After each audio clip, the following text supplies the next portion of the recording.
আসসালামু আলাইকুম বন্ধুরা, সকলে কেমন আছেন? আমি মোহাম্মদ আরিফুজ্জামান। প্রতিদিনের মতো আজও আমি একটি বিষয় নিয়ে আপনাদের সামনে হাজির হয়েছি।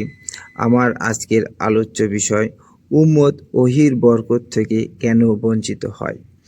এই সম্পর্কে নবী করিম সাল্লাল্লাহু আলাইহি সাল্লাম বলেছেন, যখন আমার উম্মত দুনিয়াকে বড় মনে করবে, তখন তাদের অন্তর থেকে ইসলামের মর্যাদা উঠে যাবে এবং সৎ কাজের আদেশ ও অসৎ কাজের নিষেধ করা ছেড়ে দিবে।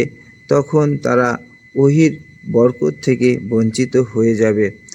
আর যখন তারা পরস্পরের মধ্যে গালিগালাজ শুরু করবে, তখন আল্লাহর রহমতের দৃষ্টি তাদের উপর মাহরুক হয়ে যাবে। তিরমিজি।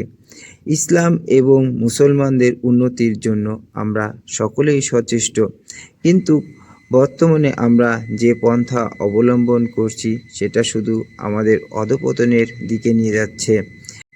প্রকৃতপক্ষে আপনারা যদি হুজুর সাল্লাল্লাহু আলাইহি সাল্লামকে আল্লাহর সত্য নবী বলে মনে করেন এবং তার শিক্ষাকে প্রকৃত শিক্ষা বলে স্বীকার করেন, তবে তিনি যেটাকে রোগের কারণ বলেছেন সেটাকে কেন আপনারা আরোগ্যের উপায় বলে মনে করছেন?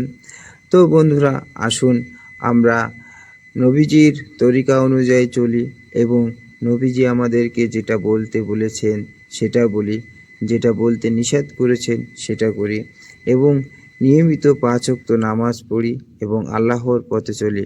সকলে ভালো থাকবেন। আল্লাহ হাফেজ। আসসালামু আলাইকুম।